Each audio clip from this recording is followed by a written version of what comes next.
আসসালামু আলাইকুম। গল্প বাই মনিম চ্যানেলে আজকে আপনাদেরকে পড়ে শোনাব বিভূতিভূষণ বন্দ্যোপাধ্যায়ের লেখা একটি গল্প, বামা। গল্পটি তাল নবমী গল্প গ্রন্থ থেকে নেওয়া।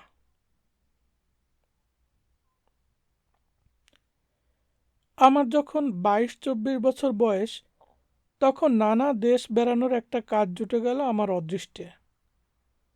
তখন আমি দৈব ওষুধের মাদুলি বিক্রি করে বেড়াতুম।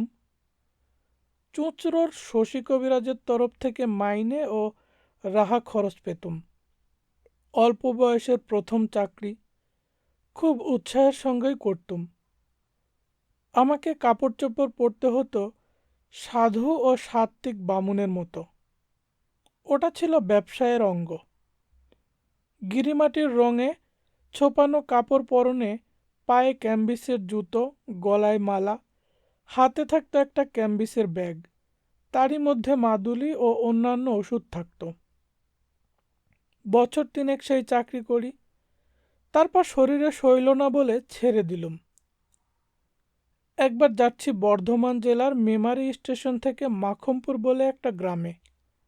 এটা মাদুলি বিক্রির জন্যে নয়, মাখমপুরে শচীশ কবিরাজের শ্বশুর বাড়ি। সেখানকার জমিজমার ওয়ারিশান দাঁড়িয়েছিলেন শচীশবাবু, শ্বশুরের ছেলেপুলে না থাকায়। আমাকে পাঠিয়েছিলেন পৌষ কিস্তির সময় জমিজমার খাজনা যতটা পারি আদায় করে আনতে। কিন্তু তা হলেও পরনে আমার গেরুয়া কাপড়, হাতে মাদুলি ও ওষুধ ভরা ক্যাম্বিসের ব্যাগ ইত্যাদি সবই ছিল। যদি পথে ঘাটে কিছু বিক্রি হয়ে যায়, কমিশনটা তো আমি পাবো। কখনো ও অঞ্চলে যাইনি। মেমারি স্টেশনে নেমে বেলা 2টার সময় হাঁটছি তো হেঁটেই চলছি, পথ আর ফুরোয় না। এক জায়গায় ছোট একটা বাজার পড়ল, সেখানে কিছু খেয়ে নিয়ে আবার পথ হাঁটি। গ্রামে গ্রামে ওষুধ বিক্রি করে বেশ কিছু রোজগারও করা গেল। দেরিও হলো বিশেষ করে সেই জন্যে। আর একটা বাজার পড়ল, সেখানে দোকানদারদের কাছে শুনলুম আমার গন্তব্যস্থানে পৌঁছতে অন্তত রাত 9টা বাজবে। কিন্তু সকলেই বললে, সন্ধ্যের পরে আর গিয়ে আর ও পথ হাঁটবেন না ঠাকুর মশাই, এইসব দেশে ফাঁসুড়ে ডাকাতের বড় ভয়। বিদেশি দেখলে মেরে ধরে যথাসর্বস্ব কেড়ে নেয়। প্রায়ই বনের ধারে বড় বড় মাঠের মধ্যে ঘাঁটি মেরে বসে থাকে। সাবধান, একটা দিঘি পড়বে মাঠের মধ্যে ক্রোশ 3 দূরে।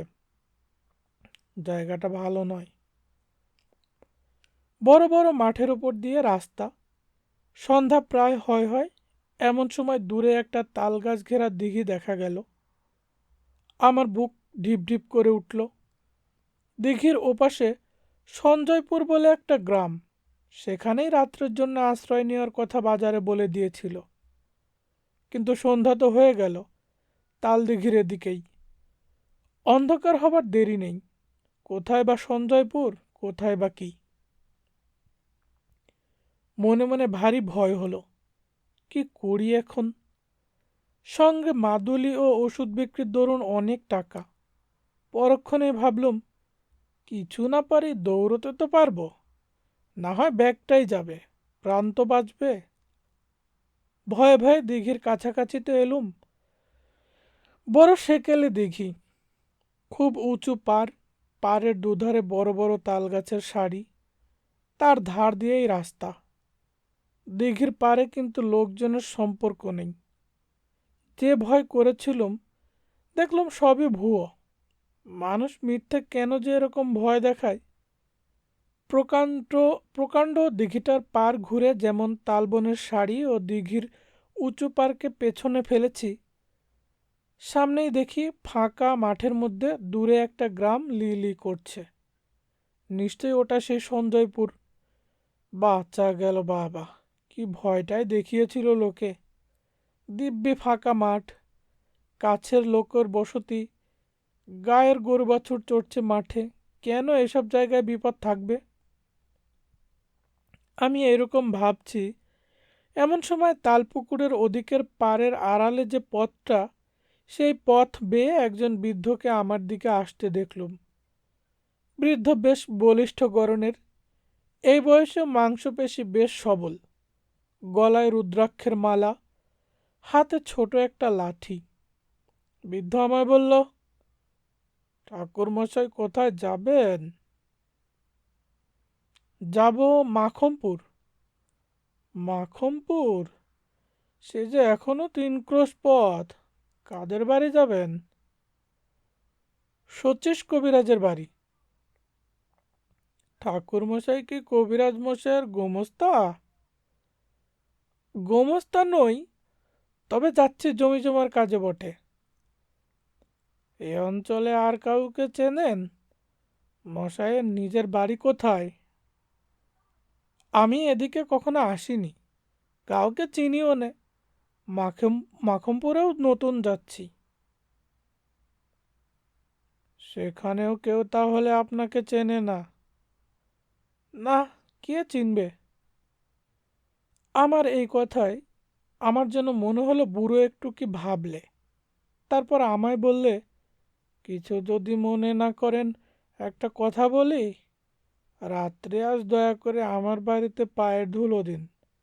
আমরা যাতে বারুই, জল আচরণীয়, আপনার অসুবিধা হবে না। চণ্ডীমণ্ডপের পাশে বাইরের ঘর আছে, সেখানে থাকবেন, রান্নাবাড়া করে খাবেন। আসুন দয়া করে। আমি বৃদ্ধের কথায় ভারী সন্তুষ্ট হলুম। সত্যিই তো, সেকালের লোকেরা অন্য ধরনের শিক্ষায় মানুষ। অতিথি অভ্যাগতদের সেবা করেই এদের তৃপ্তি। বৃদ্ধ এই প্রস্তাব না করলে রারো অঞ্চলের অজানা মেঠো পথ বেয়ে এই সমুখ আধার রাতে আমায় যেতেই হতো তো মাখমপুরে 3 ক্রোশ হেঁটে। গ্রামের পূর্ব প্রান্তে বড় মাঠের ধারে বৃদ্ধের বাড়ি। বৃদ্ধের নাম নফরচন্দ্র দাস। আমি চণ্ডী মণ্ডপে গিয়ে উঠতেই একটা কুকুর ঘেউ ঘেউ করে উঠল। কুকুরের এই ডাকটা আমার ভালো লাগলো না। এর আমি কোনো কারণ দিতে পারবো না, কিন্তু এই কুকুরের চিৎকারে যেন একটা ছন্নছাড়া অমঙ্গলজনক অর্থ আছে। মঙ্গল সন্ধ্যায় কোনো গৃহস্থ বাড়িতে আসিনি, যেন শ্মশান ভূমিতে এসেছি। বৃদ্ধের বাড়ি দেখে মনে হলো বেশ অবস্থা সম্পন্ন গৃহস্থ। বাড়ির উঠোনে সারি সারি 3টে বড় ধানের গোলা, গোলার সঙ্গে প্রকাণ্ড গোয়ালঘর, বলদ ও গাইয়ে প্রায় 20-22টা। অন্তঃপুরের দিকে 4খানা বড় বড় 8চালা ঘর। বাইরের এই চণ্ডী মণ্ডপ ও তার পাশে আর একখানা কুঠুরি। আমার কথাটা ভালো করে বুঝতে গেলে এই কুঠুরির কথাটা আর একটু ভালো করে শুনতে হবে। কুঠুরিটিকে চণ্ডী মণ্ডপ সংলগ্ন একটা কামরাও বলা যায়, কারণ একটা সরু রোয়াকের দ্বারা চণ্ডী মণ্ডপের পেছন দিকের সঙ্গে সংলগ্ন, অথচ দোর বন্ধ করে দিলে বাড়ির বাইরের সঙ্গে এর সম্পর্ক চলে গিয়ে এটা ভেতর বাড়ির একখানা ঘরের সামিল হয়ে দাঁড়ায়। আমায় বাসা দেওয়া হলো এই কুঠুরিতে। কুঠুরির এক পাশে একটা ছোট চালা, সেখানে আমার রান্নার আয়োজন করে দিয়েছে। হাত মুখ ধুয়ে সুস্থ হয়ে আমি বিশ্রাম করছি। গৃহস্বামী এসে বললেন, ঠাকুরমশাই, রান্না চাপান, আর রাত করেন কেন? আমি রান্না চালায় বসে রান্না চড়িয়ে দিতে যাচ্ছি, এমন সময় দেখি একটি বাড়ির বউ ভেতর থেকে একগাছা ঝাঁটা হাতে এসে আমার রান্না চালার সামনে দিয়ে ঢুকলো ও ঝাঁট দিতে লাগলো। কুঠুরির দরজা খোলা। আমি যেখানে বসে সেখান থেকে কুঠুরিটার ভেতর দেখা যায়। আমি 2-1বার বিস্ময়ের সঙ্গে দেখলুম বউটি ঝাঁট দিতে দিতে আমার দিকে চেয়ে দেখছে। 2-3বার বেশ ভালো করে লক্ষ্য করে মনে হলো বউটি ইচ্ছে করে আমার দিকে অমন করে চাইছে। আমি দস্তুর মতো অবাক হয়ে গেলুম। ব্যাপার কি? সম্পূর্ণ অপরিচিতা মেয়ে, পল্লীর গৃহস্থ বধূ, এমন ব্যবহার তো ভালো নয়। কি হাঙ্গামায় আবার পড়ে যাব রে বাবা! কর্তাকে কাছে বসিয়ে রাখতে রাখতে গল্প করব নাকি? এমন সময় বউটি ঝাঁট শেষ করে চলে গেল। কিন্তু বোধহয় 5 মিনিট পরেই আবার এলো। দেখে মনে হলো সে যেন খুব ব্যস্ত, উত্তেজিত, উদ্বিগ্ন। এবারও সে কুঠুরির মধ্যে ঢুকে এটা ওটা সরাতে লাগলো এবং আমার দিকে চাইতে লাগলো। তারপর হঠাৎ রান্না চালার দরজায় এসে চকিত দৃষ্টিতে চারদিকে চেয়ে কেউ নেই দেখে আমার দিকে আরো সরে এলো এবং নিচু স্বরে বললে, ঠাকুরমশাই, আপনি এখান থেকে পালান, না হলে আপনি ভয়ানক বিপদে পড়বেন। এরা ফাঁসুরে ডাকাত, রাতে আপনাকে মেরে ফেলবে। বলেই চট করে বাড়ির মধ্যে চলে গেল। শুনে তো আমি আর নেই, হাতের খুন্তি হাতেই রইল। সমস্ত শরীর দিয়ে যেন বিদ্যুৎ খেলে গেল, আর সারা হাত পা অবশ ও ঝিমঝিম করতে লাগলো। বলে কি, দিব্যি গেরস্ত বাড়ি, গোলা গালা, ঘর দৌড়, ডাকাত কিরকম! কিন্তু পালাবই বা কেমন করে? এখন বেশ রাত হয়েছে। সামনের চণ্ডী মণ্ডপে বৃদ্ধ বসে লোকজনের সঙ্গে কথা কইছে। ওখান দিয়ে যেতে গেলেই তো সন্দেহ করবে। কাঠের মতো আড়ষ্ট হয়ে গিয়েছি একেবারে। হাতে পায়ে জোর নেই, কিন্তু ভাববার শক্তিও লোপ পেয়েছে। মিনিট 5 এমনিভাবে কাটল। এমন সময় দেখি সেই বউটি আবার কি একটা কাজে কুঠুরির মধ্যে ঢুকে খোলা দরজা দিয়ে আমার দিকে চেয়ে দাঁড়িয়ে রইল। মেয়েটি কথা বলবার পূর্বে আমি বললুম, তুমি যে হও, তুমি পরম দয়াময়ী, বলে দাও কোন পথে কিভাবে পালাবো। বউটি চাপা গলায় বললে, সেই জন্যই এলুম, সব দেখে এলুম, পালাবার পথ নেই, ওরা ঘাঁটি আগলে রেখেছে। আমি বললুম, তবে উপায়? মেয়েটি বললে, উপায় একটা মাত্র আছে, তাও আমি ভেবে এসেছি। আমি এ বাড়িতে আর ব্রহ্মহত্যা দেব না। অনেক সহ্য করেছি, আর করব না। দাঁড়ান ঠাকুরমশাই, আর একবার বাড়ির মধ্যে থেকে আসি, নইলে সন্দেহ করবে। মিনিট 5 পরে বউটি আবার এলো। চকিত দৃষ্টিতে চারদিকে চেয়ে বলল, শুনুন আমার উপায়। এই কথা কটা মনে রাখুন। যদি মনে রাখতে পারেন তবে বাঁচাতে পারবো। আমার নাম বামা, আমি এ বাড়ির মেজ বউ। আমার বাপের বাড়ির গ্রামের নাম কুসুমপুর, জেলা বর্ধমান, থানা রায়না। বাপের নাম হরিদাস মজুমদার। জ্যাঠামশাইয়ের নাম পাঁচকড়ি মজুমদার। আমার 2 বোন। আমার দিদির নাম কান্তমণি, বিয়ে হয়েছে সামন্তপুর, তেওটা, বর্ধমান জেলা। শ্বশুরের নাম দুর্লভ দাস। সবাই যাতে 12। আমার বাবা জ্যাঠামশাই সব বেঁচে আছেন, কিন্তু মা নেই। আমার তখন বুদ্ধি লোপ পেতে বসেছে। যা বলে মেয়েটি তাই করে যাই। এতে কি হবে? বউটি কিন্তু একবার বাড়ির মধ্যে যায়, আবার অল্প 2 মিনিটের জন্য ফিরে এসে আমায় তালিম দিয়ে যায়। মনে আছে তো জ্যাঠামশাইয়ের নাম কি? আমি বললুম, হরিদাস মজুমদার। না না না, পাঁচকড়ি মজুমদার। বাবার নাম হরিদাস মজুমদার। আমার দিদির নাম কি? শ্বশুরবাড়ি কোন গায়ে? কান্তমণি।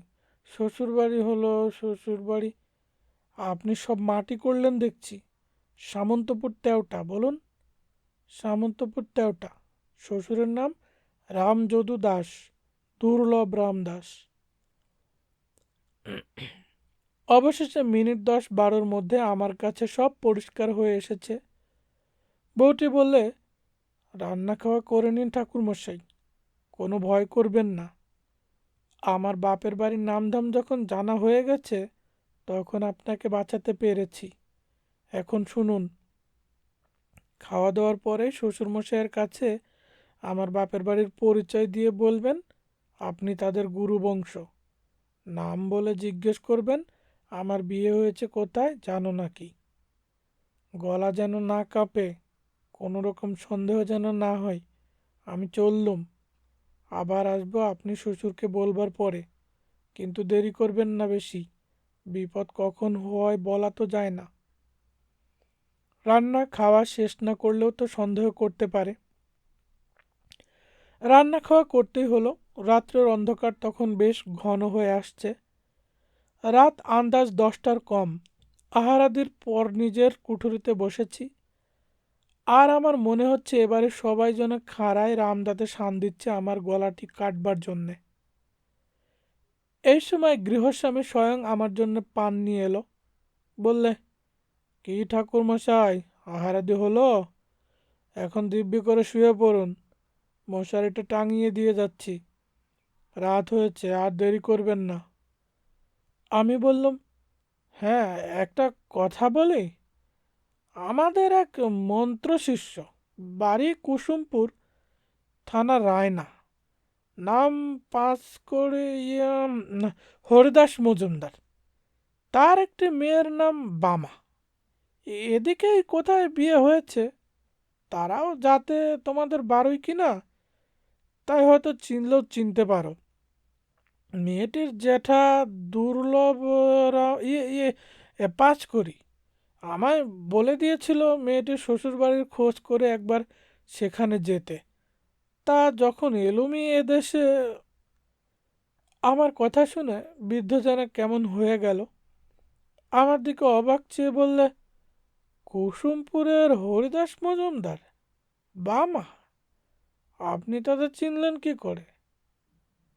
বামার কথা স্মরণ করে গলা না কাঁপিয়ে দৃঢ়স্বরে বললাম, আমি যে তাদের গুরু বংশ। আমার বাবার ওরা মন্ত্রশিষ্য কিনা। বৃদ্ধ তাড়াতাড়ি বললে, বসুন, আমি আসছি। আমি একটা কুঠুরির মধ্যে বসে রইলুম। সন্দেহ ও ভয় তখনও কিন্তু যায়নি।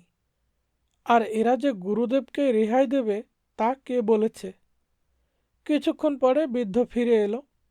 পেছনে পেছনে সেই বধূটি, আর একজন সন্ডামার্কা গোছের যুবক এবং একজন পৌরা স্ত্রীলোক, সম্ভবত বৃদ্ধের স্ত্রী। বৃদ্ধ বললে, এই যে বামা, ঠাকুরমশাই, আমারই মেজ মেয়ের ছেলে। এই আমার মেজ ছেলে শম্ভু। গড় করো, সব গড় করো। মেজ বৌমা, দেখো তো চিনতে পারো একে?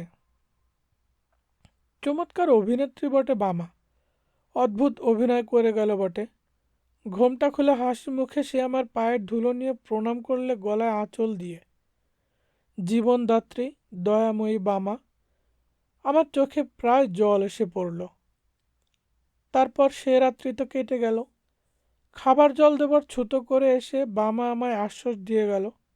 বললে, বিপদ কেটে গিয়েছে। আমার চোখে না পড়লে সর্বনাশ হতো। ভিটেতে ব্রহ্মহত্য হতো।